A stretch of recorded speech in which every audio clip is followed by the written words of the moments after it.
દેવઉઠની એકાદશીના સર્વેને જય શ્રી કૃષ્ણ. પૌરાણિક માન્યતા મુજબ અષાઢ સુદ એકાદશીના દિવસે ભગવાન વિષ્ણુ ક્ષીરસાગરમાં શેષનાગના પતરણા ઉપર યોગ નિંદ્રામાં ગયા હતા. દેવતાઓ પણ એમના આરામને સ્વીકારી 4 મહિનાના ચતુર્માસનો પ્રારંભ કર્યું હતું.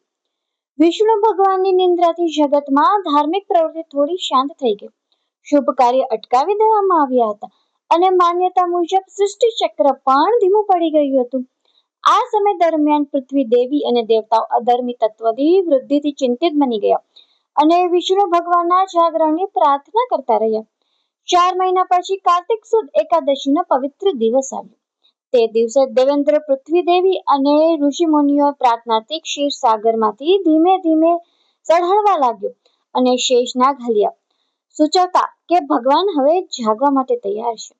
પછી વિષ્ણુ ભગવાને પોતાની આંખ ખોલી અને બ્રહ્માંડમાં જાણે નવું પ્રાણ સંચાર કર્યું. ધર્મ અને સાત્વિક શક્તિઓ ફરી જાગૃત થઈ ગઈ અને અધર્મી તત્વો પ્રભાવનો ઘટાડો થયો.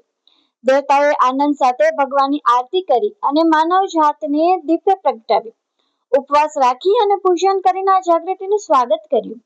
આ જ દિવસે તુલસી વિવાહનું વિશેષ મહત્વ પણ માનવામાં આવે છે, કારણ કે દેવી દેવતાના જાગરણનો પ્રતીક રૂપ ઉત્સવ મનાવવામાં આવે છે. ભક્તો માને છે કે દેવઉઠની એકાદશીનું વ્રત જીવનમાં સુખ, શાંતિ, કલ્યાણ અને સમૃદ્ધિ લાવે છે. આ રીતે કાર્તિક સુદ એકાદશી દેવોની જાગૃતિ અને ભક્તિભાવનો પવિત્ર દિવસ બની ગયો.